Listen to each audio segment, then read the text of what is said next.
So welcome everyone. I am Dr. Maren Wright-Boss. I am from Utah State University and I work in Extension, which is the part of the university that's out in all of our communities trying to work on community needs and anything that improves the lives of our community members. And one of those areas is around health and particularly the impact of substance use and misuse in our communities. And so we have some funding thanks to generous federal funders at the Health Resources and Services Administration that are focusing more particularly on how to help moms and babies when substances have potentially have an impact on the baby. And so we have an expert with us today, Dr. Marcela Smid, who's going to provide us with some information on how to be more informed around this topic. And I'm just so excited to have her with us. This website that we have up here, Be the Substance, we host at Utah State University because we're talking about conversations and ways that we can be more substantive in how we support each other and as a community come together where we can meet the needs of people in our communities and be the substance rather than having to turn to some of the substances that can create harms in our community. So we'll be posting this webinar.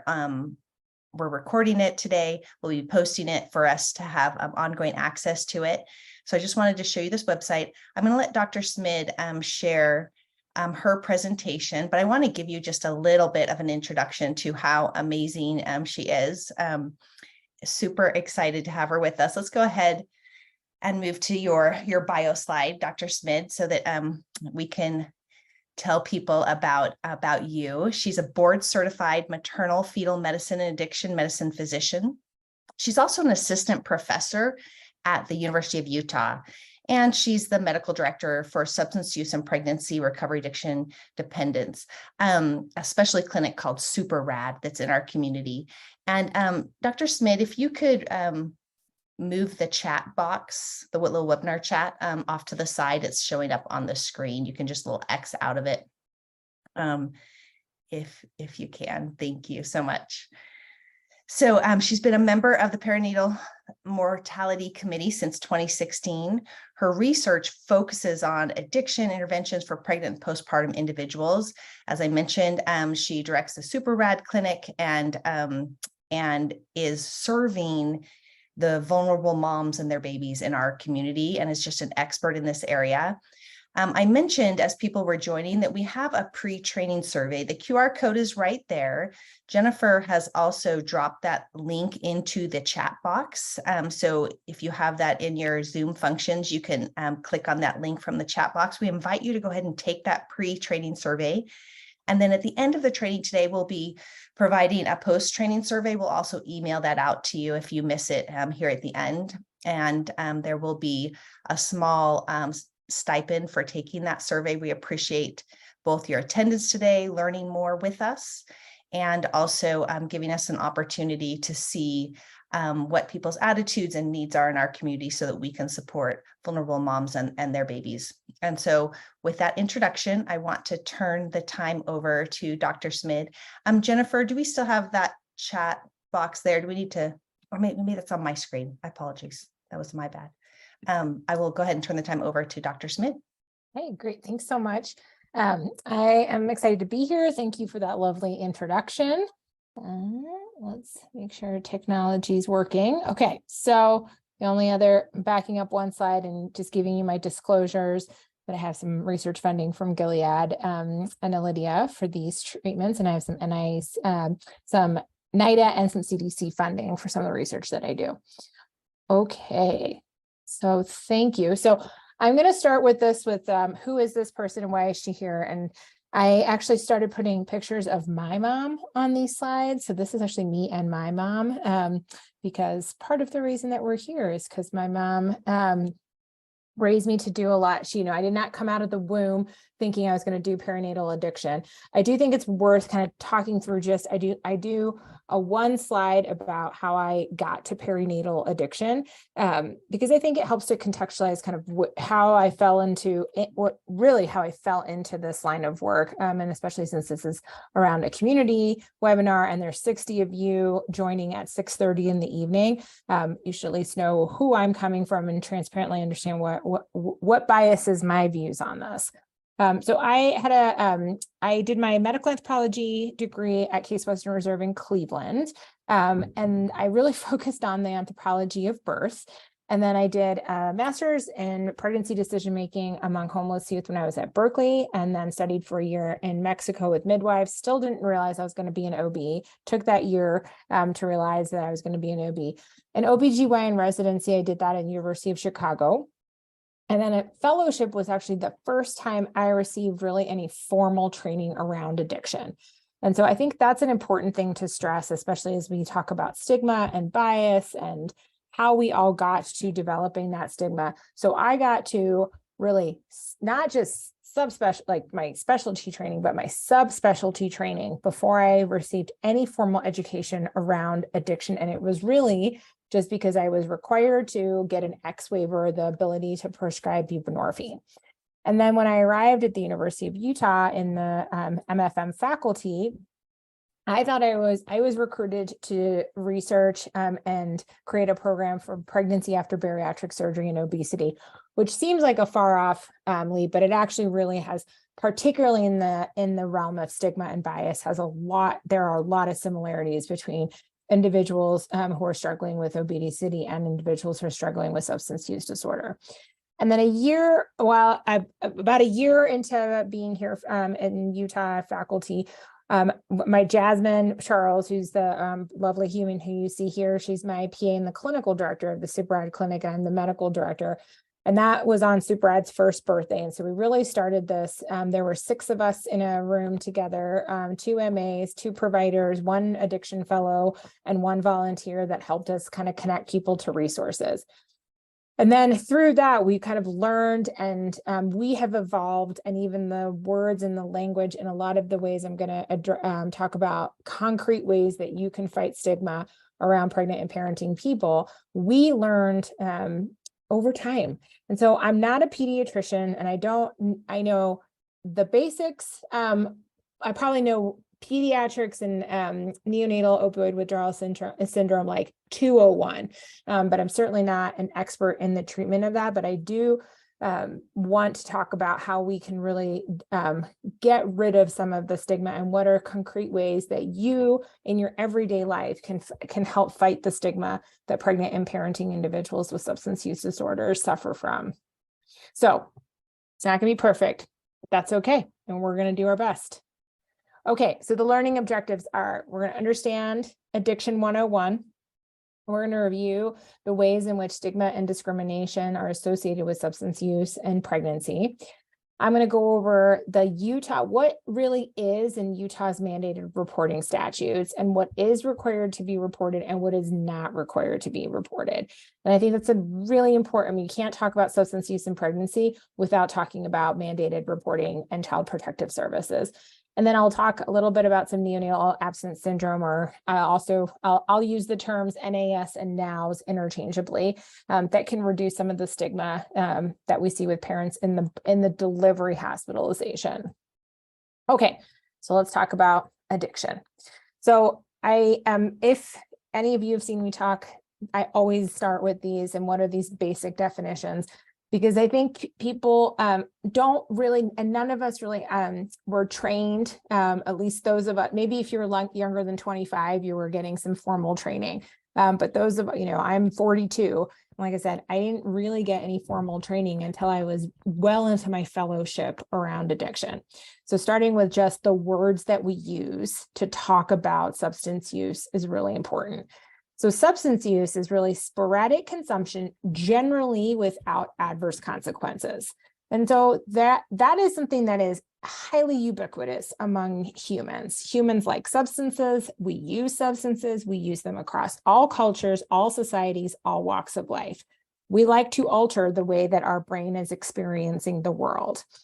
Misuse is really the excessive use of psychoactive substances, including alcohol, pain medications, and illegal drugs, potentially leading to physical, social, or emotional harm.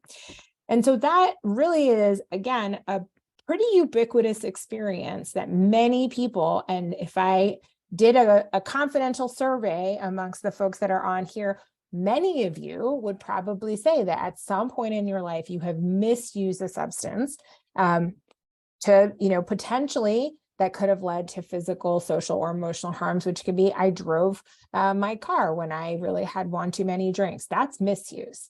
And then when misuse becomes a evolving pattern, that's what is emerging out of that is a term called pre-addiction. And so I want you to kind of think about it like pre-diabetes. So that person hasn't gotten to the point in the spectrum of medical conditions to yet have the condition, but that person may be getting close to a state in which they have the medical condition. So pre-addiction is a term you might hear, and certainly there's a lot more momentum about referring to misuse and a pattern of misuse as pre-addiction. Okay, so tolerance, physical dependence, and psychological dependence often get used interchangeably with addiction, but they're not actually the same thing. So tolerance is the physiological adaptation and diminished responses to substances after repeated uses. That's a quality that is because of our human biology and really mammalian biology. So as you use a substance repeatedly, you need more and more to get the same get the same effect. Physical dependence is when you take that away, that substance away, if somebody has developed a tolerance and they have physical characteristics and symptoms that are associated with that abrupt cessation or rapid reduction of a substance. So that's often we refer to like opioid withdrawal syndrome, when folks have withdrawal symptoms because they no longer have access to, or they're trying intentionally to stop use. And psychological dependence is the subjective sense of a need for a specific psychoactive substance, either for its positive effects or to avoid the negative effects associated with its abstinence. So often the sort of cigarette or the vape, which is even more common now, is I really need to go, I'm having a really stressful day. I really need to go out and have that vape. I just need it to calm down. That's more psychological dependence. Physical dependence is if I took that vape away or that cigarette away, having physical symptoms, sweating, irritability, those types of symptoms that are associated with physical dependence. So those are not, they are many folks who have an addiction may experience these things, but just because you have a tolerance or physical or even psychological dependence doesn't mean that you have an addiction or a substance use disorder. So addiction, as defined by the American Society of Addiction Medicine, is really a treatable chronic medical condition. It involves the complex interaction between brain circuits, genetics, the environment, and an individual's life experiences. And this part's really key. So people with an addiction use substances or engage in behaviors that become compulsive and often continue to use despite harmful consequences. So that is really the key difference between a person who is using substances or even misusing substances and a person who has an addiction. It's really where that we start to see brain changes that are leading folks to feel compulsion.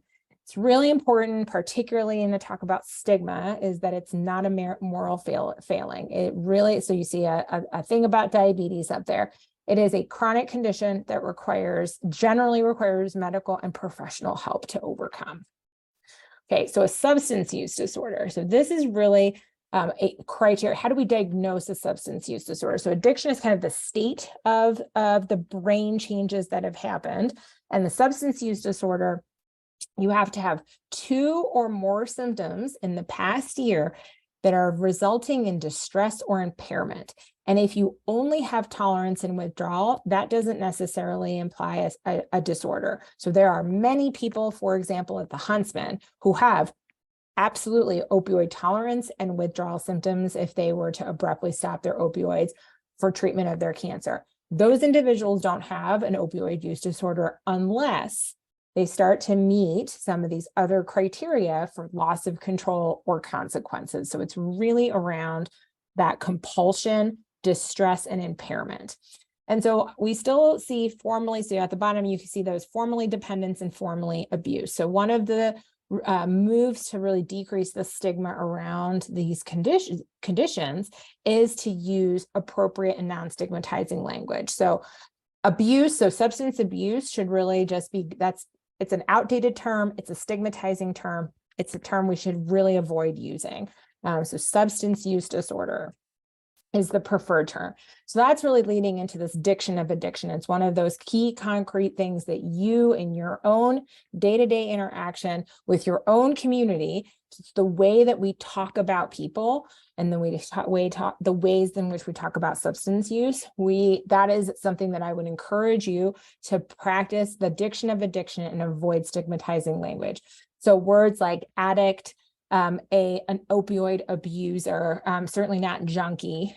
Those are words that we should really avoid, and really using that person first language. A person who uses substances, a person with a nicotine use disorder. Clean and dirty is often one that I see, and still to this day, it's really ubiquitous, and I still see it in the medical chart. I still see it, in professional meetings talking about people. So they got clean, they've been clean for X number of years. So while that doesn't sound terrible or necessarily stigmatizing, you are, by using that term, implying that a person is dirty when they are using substances, or if they have had a return to use.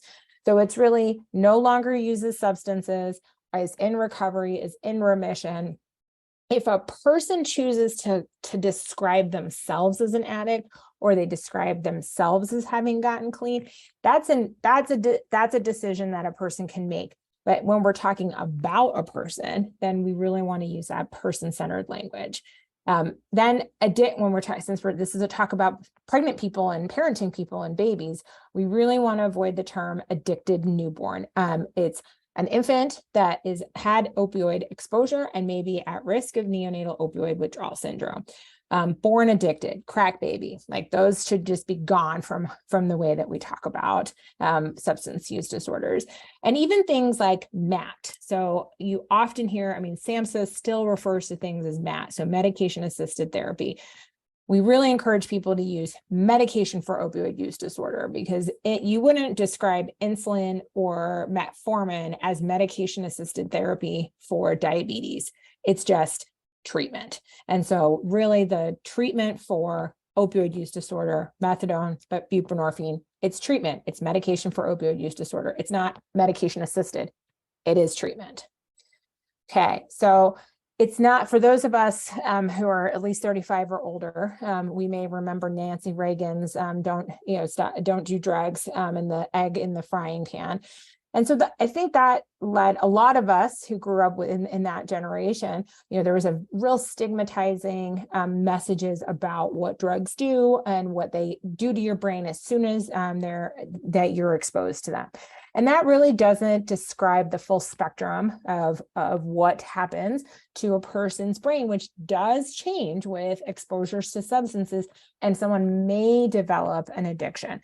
So if you've progressed from use to misuse to really that substance use disorder where your brain has changed, we can really see changes in somebody's MRIs. We can see parts of the brain lighting up and that have changed from a person who had, when we compare people who don't have an addiction, comparing to people who do have an addiction. And so I think this is, I really emphasize this particularly around when we want to think about a pregnant person who absolutely knows that they don't want to be using substances. I've never met a single pregnant individual who I took care of that's like, yeah, it's not a big deal. Like they know. They know that their substances are not ideal for their health or their baby's health. So it's really important to remember that a person with addiction who uses substances are often less motivated about feeling good. It's not about getting high. It's more about not feeling bad. And that's a really important thing to think about, and to realize that the stigma around addiction, and particularly around people who are pregnant, is that they're somehow choosing feeling high over their baby, or if they loved their baby more, or how could you do this to, all things that I've heard with my own ears, like, how could you do this to your baby? It's because it's compulsive. And that's something that you really have to remember when you're addressing somebody with a substance use disorder. They don't want to be using. It's that they feel so bad when they don't. They need to feel less bad when they're with their use. And so we're not going to do the neurobiology of addiction. This is just a slide to really emphasize how many parts of the brain get affected when somebody has an addiction. It's the reward and reinforcement circuitry that tells us, I want that thing. The amygdala really triggers salience and fear. It's I don't want to feel bad. And that executive functioning in the ventrofrontal prefrontal cortex is that I can't stop thinking about it. All I'm thinking about is using. And that's when folks are having cravings, which is a symptom of an untreated or undertreated substance use disorder. Okay, so back to infants, since we're talking about infants here. Infants cannot have an addiction. They can't. So this is what happens when I hear addicted infant. My brain, this is what happens in my prefrontal cortex. It explodes. So what can infants have? Infants can have neonatal abstinence syndrome, or when we really are talking about opioids, it can be neonatal opioid withdrawal syndrome.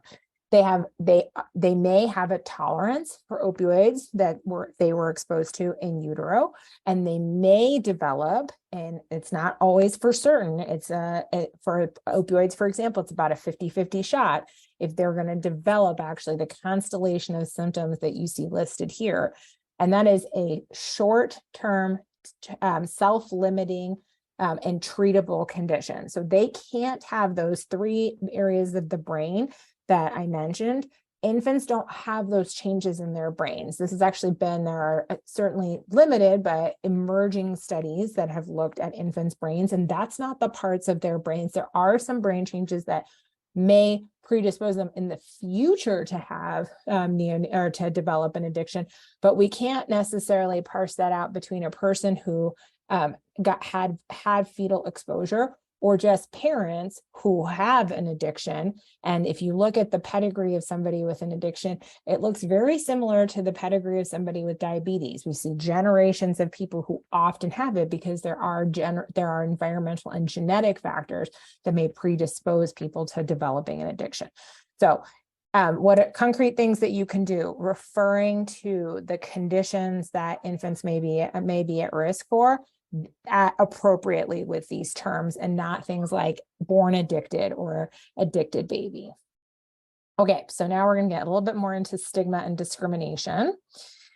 So stigma is a set of negative or unfair beliefs that a society or group of people have about something. So when we're talking about substance use disorders, there are different levels of stigma. And so you can have an individual stigma, one-on-one person referring to somebody as an addict or a junkie. There's institutional stigma. So an example of that is firing people for having a positive drug screen, right? That is actually institutional stigma. You can have stigma through association. For example, do we really want to have those people in our office? Do we really want to take care of pregnant people? I heard just the other day, I had somebody say like, oh, there was a prisoner being taken care of at the hospital. I said, yes, we take care of people who are incarcerated, who are pregnant. And they're like, that's strange. And I was like, well, they are here, right? So that is I don't want to be associated. I don't want to be in the same place as a person like that.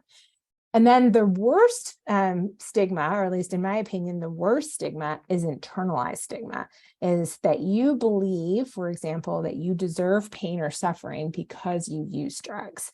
And so we often work, when we're working with our pregnant and parenting individuals, we say there is nothing more terrible that I could say to your face than you've said to yourself.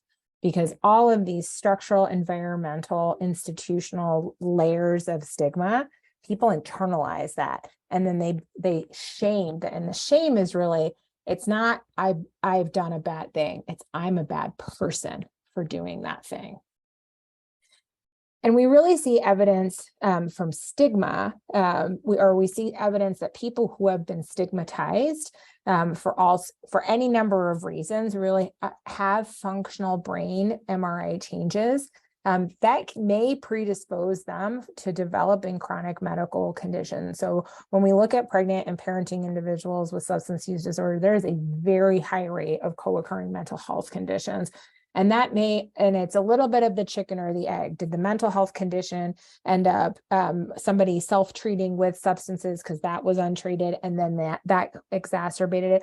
Or is it they developed a substance use disorder, they experienced so much stigma and discrimination that they then developed on top of that a chronic mental health condition because of brain changes that are affecting their brain? We don't know the answer to that question, but it is food for thought to think about how much stigma and discrimination actually changes people's brains and their experience of the world. And so discrimination is their stigma is the belief, and then discrimination is unjust or prejudicial treatment of different categories of people, especially on the grounds of ethnicity, age, sex, or a condition such as substance use disorders. And so pregnant people who are using substances experience extremely high levels of discrimination and in their everyday life. So if that can include sort of examples that you may not be able to come up with one, but examples that I encounter every day is people who are incarcerated in pregnancy. If they had the same charge outside of and they were not a pregnant individual, many individuals would be released and given a court date, but because they are pregnant, they are kept incarcerated, or they may get a higher sentence because they use the same charge that they have that's drug related. They may get a higher sentence because they were pregnant. From a prenatal care perspective, they may be discharged from a prenatal clinic because of their substance use. So they're punished for the condition, for the symptom of their condition. And then really with mandated reporting, we'll talk a little bit more about that. Certain substances, and specifically illegal ones, require mandated reporting, but other substances, namely nicotine, which is really the, of the substances that we know about, is by far the most dangerous substance that a person can consume in pregnancy, that has the most robust evidence around actual harm to the pregnant person and to the fetus. That's not a mandated referral. So those are examples of discrimination where if someone is using heroin versus we sort of joke, right? Like we wish people only had heroin these days. It was a lot easier when we mostly had heroin and not just fentanyl. But when we compare that to somebody who's using nicotine, we're not having these conversations around nicotine, but we are having them around things like methamphetamines and opioids. And we really have to talk about, when we're talking about stigma and discrimination, about racism and classism and perinatal addiction. And so I'll present a little bit of more data when we talk about removal of children, but we really see a difference in the way that we have talked about people who are pregnant and parenting with opioid use disorder. And it's not a coincidence that people with opioid use disorders are disproportionately white. And so our person-centered language and our conversations around destigmatizing it and humanizing it are absolutely linked to our structural racism and our structural classism, because we don't afford the same grace that we're trying to afford folks with opioid use disorder, that when in the 1990s, during the cocaine epidemic, we really saw criminalization, moral failings, discussions around how children must be protected from their mothers. And when we look at racism and classism, again, we see brain changes from experiencing that. So people who are experiencing perinatal addiction are, particularly if they are from lower socioeconomic communities or from historically marginalized populations, are really experiencing compounded discrimination and stigma. Okay, so we're now going to move. I think we're doing okay on time, 7. Okay, around the elephant in the room, right? So we have to talk about substance use and what is child abuse, and when is substance use child abuse. And I will try to tease those things apart. And we're going to do a little bit of a dive in the Utah code. Okay, so the question that a person who is using substances in pregnancy wants to know is my baby going to get taken away? That is absolutely the question they want to know. And it's a real question because the answer may be, it really depends. And it really depends on what substance you're using and where you live. Because the ways in which Child Protective Services approach apparent substance use and removal is not the same across the country. So what you see, the graph on the left, you see the reasons from 2019 to 2015 that parental alcohol and drug use were by far the leading reason. And it was the increasing reason for child removals from their parents. And then in Utah, we're not the darkest color, that winner, that's Texas and Alaska, but we're that second tier of 50 to 59% of reasons for why children were removed in the state of Utah were parental alcohol or drug use. So it really depends on what environment, and that is a cultural decision. It's a policy decision on how we're going to treat this condition, which also means it's changeable and modifiable. And then we absolutely have to talk about child removals. And if you are a Black or brown individual, particularly here in our communities, an American Indian individual or Native American individual, that you are disproportionately more likely to have a child removed. So this is not specific to drug or alcohol. This is all comers, but the proportion of children who are in foster care by race does not reflect that of the actual population. And we do know that the substance use tends to reflect the population. There are certain differences in classes of substances, but all people use substances, and all socioeconomic demographics use substances. But your risk of being reported to Child Protective Services and having your child removed is absolutely increased if you are a member of certain populations. So let's talk about the Utah code, because I said we were going to talk about what this means, what do you have to report and what do you not have to report. So if you are very interested, and the large disclaimer here is I am not a lawyer. So this is the Utah code for child abuse. So a child has to be younger than 18. There's definitions of physical abuse, serious physical abuse, and all of the examples of serious physical abuse. There is any conduct toward a child that results in severe emotional trauma, severe developmental delays, intellectual disabilities, or severe impairment of a child's ability to function. So often substance use gets lumped into that, but not necessarily. So we're going to go now to the code. So this is the Utah code that specifically talks about how fetal exposure, and it falls under the child abuse sections of the Utah Juvenile Code. So this is a change from, this change went in a couple years ago. So before, and I'm going to get the date wrong now. So it's about two and a half years ago. The code essentially read, if you had any exposure to substances as a fetus, that we were mandated, healthcare providers were mandated to report. So this is mandated reporting. I want to be really specific about that. So if you are a healthcare provider, you are mandated to report. And that means I must, as a physician or my healthcare system taking care of that diet, must call and report in these situations. And so it's the newborn child is adversely affected by a mother's substance abuse. We tried really hard to get that to say substance use disorder. We failed during pregnancy, has fetal alcohol syndrome or fetal alcohol spectrum disorder, or demonstrates drug or alcohol withdrawal symptoms.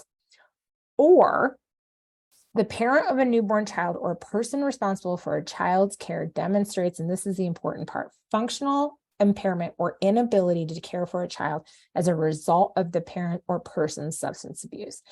That line is super important, and it took countless hours of meetings with incredibly dedicated people to craft that language. And what that language says and helps us distinguish is, and I gave you the next section of that. So substance abuse in this situation does not include prescription medications that are being used as prescribed, or cannabis that's being recommended by a medical provider. So what does this mean? What does this for real mean, right? What this means is that it's not enough for there to be just substance use in pregnancy. There really needs to be substance use and evidence that there is a functional impairment of a person's ability to care for themselves or a dependent other. In terms of the, these are really broad definitions, but you can also take them really narrow, right? Is there evidence that a child is being affected by the substance use during pregnancy? There's usually very little. Neonatal abstinence withdrawal syndrome by itself is not a diagnosis. So this was intentional to not put in just NAS or NOWS, because that can be an expected reaction to medications or to the treatment. Fetal alcohol syndrome is really a child diagnosis. So you may have alcohol exposure, but I cannot diagnose a child with, or I certainly as an OB-GYN would not be diagnosing a child. That would be way out of my lane. But we would not be, we don't make that diagnosis fetally or prenatally, and we certainly don't make that a diagnosis neonatally. It's really developmental diagnosis. And then that functional impairment is really that key piece of it. So what is real talk? What is reportable, right? So this is the thing that people want to know is, as a mandated reporter, and this is what parents want to know, right? Are you going to call DCFS on me? Absolutely the elephant in the room when I am talking to my patients. And what we talk to them about is untreated or uncontrolled substance use disorder with concerns about the ability to care for herself or a dependent other is a mandate. I'm absolutely mandated to call DCFS, which I think is the right thing to do, because that is a person that is demonstrating that there's evidence that their substance use disorder is so uncontrolled and untreated that I am concerned for their ability for their safety and the safety of a newborn. Conversely, what does not need to be reported? So just substance use that occurred in pregnancy does not need to be reported. So that was intentionally written that way, so that a person who has gotten into recovery, has gotten into treatment, or used methamphetamine or cocaine, or drank before they knew where they were pregnant, and then as soon as they found out they were pregnant or very early on in pregnancy, completely stopped. So that is no longer reportable in the state of Utah. And I'm speaking about Utah specifically, but every state is a little bit different. Exposure to medication for opioid use disorder, methadone, buprenorphine, that is not in and of itself a reason to report. An individual I get this question all the time, so I put it in here. If somebody has a medical cannabis card, that in itself is not. If you think that they are using cannabis and it is impairing their ability to care for self or a dependent other, that's really that threshold, then yes, that kicks over into a mandated report. The thing I didn't put on here is anyone can call DCFS, right? If you feel DCFS is there to be a safety net. So if you as an individual are worried about a person, you can make that call. As a mandated reporter, I am required to make that call. And the reason I say is there's really real harm in reporting to DCFS when unnecessary. It causes extreme distress. I cannot describe adequately the just emotional torture that parents experience when DCFS gets called.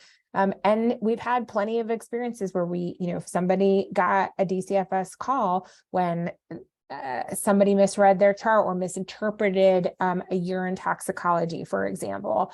And even though they have, they'll say, well, I have nothing to hide, it's still scrutiny and it's still harm. And so I get asked a lot. So, what if I'm not sure? I would, again, ask yourself, right? Like, are you so worried about this person that you're worried about their ability to care for self and a dependent other? And if that's the threshold that you've met, then absolutely making that call is the appropriate thing.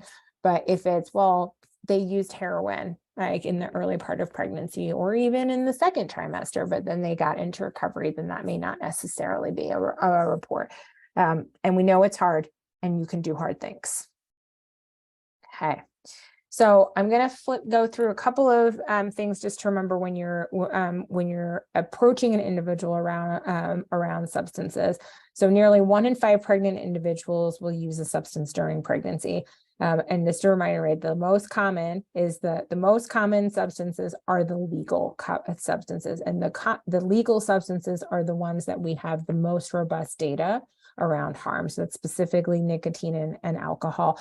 Cannabis is now, medicinally legal in our state. And there is increasing evidence that it's certainly not ideal, but is it abuse and does it lead to child abuse? The evidence really isn't there to support that. So I get asked, well, how will I know? How will I know? So if you are a provider in a facility that's taking care of pregnant individuals or even a community member, making sure that somebody is being screened appropriately. So screening is not a urine tox. It is not. It just is not. ACOG, the American College of Obstetricians and Gynecologists, recommends screening at least once in pregnancy with a validated screening tool, and then really approaching somebody with an SUPeRAD model, which is screening, a brief intervention to kind of sort out where they're at, how motivated they are to stop, and then a referral to treatment if they really feel like they are in that pre-addiction or maybe even in that addiction stage. Urine toxins, I can't do a talk about stigma around parenting and pregnant people without saying like urine toxins should just be used with extreme caution. So they are ubiquitous. I get asked all the time, well, can we just do a urine tox? It doesn't tell us whether someone has substance use. It doesn't tell us whether they have a substance use disorder. It's not part of that diagnostic criteria for a reason. And individuals, even so, I'm not going to make you guys do the pop quiz, but this is a survey at the University of Utah, which is the preeminent university in our state, with my own colleagues. People did horrifically when we asked them challenging but appropriate questions about interpreting urine toxicology. So these are individuals who are on labor and delivery or taking care of newborns and are responsible for mandated reporting. If my own colleagues had guessed on certain questions, they would have done better than their actual performance. And this is the rule, not the exception. All right, so this is my face when folks start to interpret urine toxicologies for me. Okay, so now I'm going to switch a little bit into neonatal opioid withdrawal syndrome. I think we're going to have plenty of time for questions. So one of the things that before we even talk about the baby, talking about how we center the pregnant and the parenting person, and that really needs to happen in a trauma-informed care model. So as I've mentioned, folks who have a substance use disorder or really have used substances in pregnancy experience intense stigma and intense discrimination. And so that trauma, that itself is a trauma. So having trauma-informed care and really focusing on the strengths of that person, that they disclose, they're opening up, they're being vulnerable, they're talking about it if they're in your care. They're worrying about their immediate safety and access to services, including residential treatment program. Within a delivery model, we really want to emphasize respect and dignity and recognizing that people with substance use disorder have many experiences with trauma with healthcare systems, particularly if they are at the severe end of the spectrum. People will wait so long to come into the hospital if they have abscesses or they have endocarditis or medical complications that are associated with substance use, in the way that we our society has created situations where people don't have access to clean needles, they don't have access to be able to use in safe places, and people will wait a really long time to come into care because they know they're going to experience stigma and bias. And in the postpartum period, it's really that it's speaking to, is my baby going to get taken away, and keeping those dyads together as much as possible and supporting them long term. Medication for opioid use disorder is life-saving treatment. It is absolutely the first line treatment for pregnant individuals.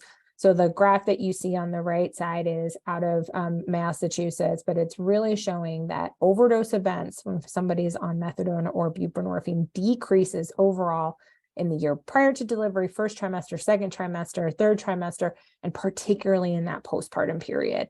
So it is a life-saving medication. And then the figure that you see at the bottom really just emphasizes that individuals who are from historically marginalized communities, such as brown and Black individuals, have less access. They're offered medication for opioid use disorder less frequently, and they're encouraged to use it less. So it is really important that we are approaching this from an equity lens and understanding that historically marginalized communities need access to this medication just as much as any other community. Integrated models are like the one that we have at SUPeRAD. There's increasing data. This is Daisy Goodman, who's out of Dartmouth, and she really did the first study that looked at integrated models versus non-integrated models, which are those where addiction and prenatal care are happening in the same place versus parallel care. And what we see is that things like preterm birth actually decrease to both a statistically significant and a clinically significant level. And when we look at our own data in SUPeRAD, that is what we're seeing. So it's really encouraging systems to be compliant, right? So I hate the word non-compliance when it's referred to a patient. It's like nails on a chalkboard for me, because I think our systems are far more non-compliant than a patient could ever be. So if you may not have access to an integrated system, but working towards those, I think is the best approach. And then harm reductions is really important. Not everybody is at a place where they're able to get past the compulsion. They may not be ready for it. You cannot help somebody help themselves get into treatment if they're dead. So really these things are access to naloxone, outreach, preventing things like infectious disease spread by providing clean needles and safe using sites, and fentanyl test strips, as fentanyl is more and more ubiquitously in our supply. So neonatal opioid withdrawal syndrome, we talked about kind of what the constellation of symptoms are. The things that we can do that are really evidence-based is to try to keep moms and babies together. So the best practices that you see down there is screening for substance use disorder, and that is early, right? So we want to do it early. When we can provide treatment, help people get in. What if they have a return to use? That's part of the condition. It's really hard to watch, but making sure that we keep non-judgmental and open door policy. You can always come back. You never. So for example, it's at SUPeRAD, you don't have to be in recovery. That doesn't even have to be your goal. We want to see you in whatever state that you are in. And one of the key takeaways for neonatal treatment of neonatal opioid withdrawal syndrome is fostering that maternal-infant bonding, encouraging breastfeeding. That is an hour-long conversation in and of itself. Once a person has probably negative UTOX, most of their substances will have cleared, with the exception of a person who's heavily using cannabis. And then doing an infectious disease workup, specifically HIV. And once that is cleared, really the dangers around breastfeeding, they definitely are less than the benefits of encouraging that bonding if somebody is motivated to do that, if they're not in active recovery, or they're motivated for active recovery at the time of delivery. And then really being able to link individuals into that medication for opioid use disorder. So the last exciting thing that I'll share, that I do think is an evidence-based approach to caring for individuals, is this was just published in the New England Journal of Medicine. It's the Eat, Sleep, Console approach versus usual care. It was done at multiple sites across the country, including at the University of Utah. 1,300 infants were enrolled, 837 infants met trial definition for discharge, including infants that were born of my own patients. And what we see in the Eat, Sleep, Console model, which is really around functional, looking at how a baby is functioning, is functioning. Are they able to eat? Are they able to sleep? Are they able to console? Versus the usual care, where generally infants are taken to nursery, the NICU. They're not necessarily paired with moms in that period where moms are, where kiddos are under observation, which is usually 96 hours. Moms may be discharged, so they're coming in and out, or parents may be discharged, coming in and out of the hospital. So it's really that model to try to keep moms and babies together and really focus on how the infant is behaving. And what we see is that really their days, the adjusted mean days that an infant stayed in the hospital was really significantly less. So what does this have to do with stigma? It's the underlying message here is that the mom is not the enemy. The parent is not the enemy. It's really the parent is the biggest advocate and the biggest medicine for this infant. Okay, so we're summing it up. We're almost right on time. So if you remember anything out of this talk, pregnant people with substance use disorders are victims of stigma. They are afraid, and they have a reason to be afraid. We have many examples of ways that they are just systematically discriminated against because they're a pregnant person with substance use. So what are the practical things that you can do in your everyday life to fight this stigma? First and foremost, if you do nothing else but just use appropriate terminology, you will absolutely be pushing the envelope forward on creating a more destigmatized world. Supporting pregnant and parenting individuals in treatment. It's hard to be in treatment. People use substances for a reason. It's generally because they're trying to treat some underlying trauma or underlying condition. And it's hard to be in treatment. Knowing the actual mandates for reporting, and knowing that there is harm in unnecessary reporting. Not using urine toxicologies inappropriately. And I would argue if you can't walk through the quiz, I will happily share the quiz. If you can't get every question right, you probably shouldn't be using them because there's more harm than good that come out of them. And then really supporting dyads in your individual interactions and changing your facility practices and at the level of funding so that we can help individuals who are at that place where they're ready for treatment.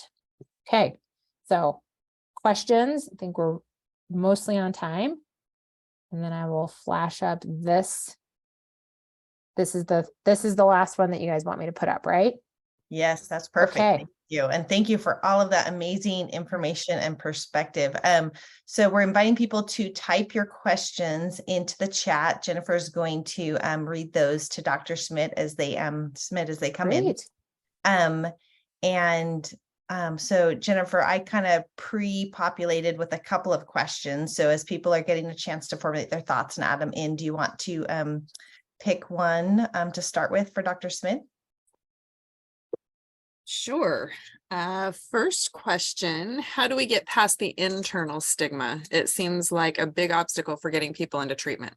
Oh, great question. I mean, I think it's starting with invitation, referring to people appropriately, speaking to it. I mean, I honestly say the exact things that I said in when I was talking about internal stigma, I say that to my patients. I say, I understand that the things that you have said to yourself about, worrying about harming your baby using substances, those are far worse than anything that anyone can externally say to you. And creating those environments for individuals to feel safe. And that takes time and it takes effort and it's hard. So we all come to it with bias. We all come to it with, I came to it with bias. It was I have changed the way that I've talked about, it was definitely, I definitely have used the word substance abuse has definitely come out of my mouth many times. I think it's really important to know that we are pliable. We're a society that can change, and speaking to individuals, and when you speak to them and name their internal, say, I recognize that this is probably happening to you. It often results in the waterworks just turning on, and then I see many people start crying because it's speaking to the worst fears that they have. And so that's how I approach the internalized stigma. Thanks for sharing that. In this image, you see this love and the hands. There's a campaign we're using, love is greater than shame. And I think you're right. Our individuals who've been using substances for all of the many reasons that there are to use them are burdened with that guilt and negativity. And so finding ways to encourage through a more loving approach is got to be part of the answer. Thanks for sharing that. All right, I'm done talking, Jennifer. You can give us our next question. Great. Cynthia would like to know, is there any data on naloxone and pregnancy? Oh, so that's a great question. So naloxone is, so I will talk about it briefly in two different ways. So naloxone as a treatment for opioid overdose, absolutely you should use it, right? It is the only treatment for opioid overdose. So it is safe because being dead is not safe. So if you are experiencing an opioid overdose, absolutely naloxone is something that someone who is pregnant and experiencing an opioid overdose absolutely should receive naloxone. Naloxone as part of, and so I'm not sure if it's that question, but also part two might be around the combination product for buprenorphine and naloxone for Suboxone. So there is emerging data that it is just as safe as the mono product. In SUPeRAD, we almost exclusively use Suboxone because for a variety of reasons, but there are really no outcomes that suggest that it is less beneficial for a pregnant versus non-pregnant individual. Excuse me.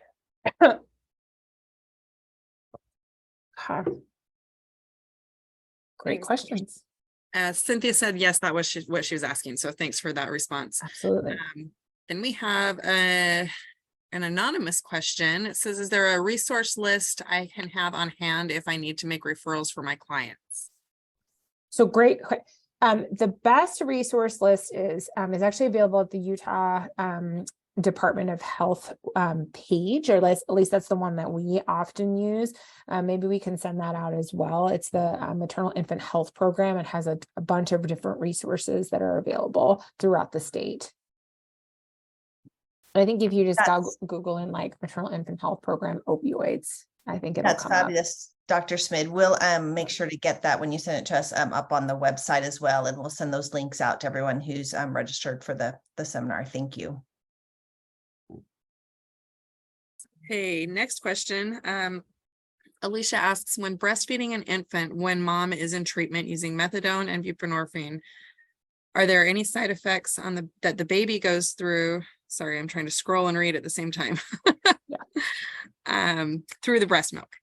So it's breastfeeding is absolutely one of the best things that they can do. For it actually decreases the likelihood that the infant will experience neonatal opioid withdrawal syndrome, and shortens the length of time that they're hospitalized. So it's really, the benefits absolutely outweigh the risks. And so that's always the way that we talk about it. I think there are, there's always the rare, somebody always knows the one baby that, had, because their mom was on methadone, was sedated.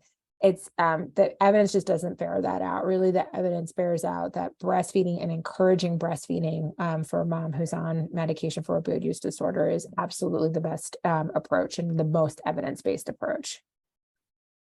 And I just want to mention, one of the stories that'll be on the website is a mom who is in that struggle and not getting the treatment, maybe because she was scared to be completely open with her medical professionals, but she was trying to do it on her own and not have the treatment and support that she should have had through medication. And just the relapsing and the other struggles that come about when they're afraid to get treatment and to get the medicine that can help. So it's nice to hear that that's the better approach, and that we should give moms that support. Thanks for that. Okay, we have a comment followed by a question. This is my experience in youth from watching Friends was that parents with SUDs could not take care of themselves and were certainly unable to take care of their children. What determines whether a parent with an SUD is able to care for a child? So that is a great question. So that is a complex, there's a complex answer to that and a simple one. I'm going to go with the simple one because we're almost at time. So it's really a determination. So the process is generally that if a call is made because somebody is concerned that a child's needs are not being met because of parents' substance use disorder or for whatever reason, if that call is made, then a DCFS caseworker generally goes out, does a home assessment, interviews, and then that then gets generally presented to a judge. And then the decision, if there is evidence supporting that an individual is unable to take care of a dependent other. And so it's a process that is meant to both safeguard the rights of a parent and also the rights of a child. But it has, it's a process that has been laden with a lot of bias and non-equal treatment. And really not historically, and I think this is changing, not linkage to treatment, right? So I think people do recognize that untreated or undertreated substance use disorder that is severe really does affect ability to care for yourself and a dependent other, leading to those negative consequences. But people can get into treatment, and it's like any other medical condition. You can be in treatment and your outcomes can improve. Well, thank you, Dr. Smid. We are at time. There's some other great questions coming in, like, are there special NA support groups for pregnant women with SUD? Yes. And yes, we actually had one of our other participants typing into the chat some of those answers. So you're raising the right questions and it's starting the conversation, and we're hopefully moving in the direction of reducing the stigma to get the support out there the way it should be. So thank you for helping us with this conversation today. We will continue to field any of your questions and responses. We'll be sending a follow-up email. We have the website and we can post new resources and information there as well. And so we'll share that out. And we just want to thank you again, Dr. Smid, for your expertise, your time, your compassion in this very important area. And thanks to all of our attendees for joining this conversation with us and helping us to have the impact we need in Utah. And hopefully we can move from that darker blue to one of the colors where we're getting the support where it needs to be. Yeah. Thanks for sharing that out. Hey, thanks everyone. Thanks for joining when it's dinner time. Much appreciated. Hey. All right. Thank you, everyone, and have a great night. Good night, everyone. Thanks.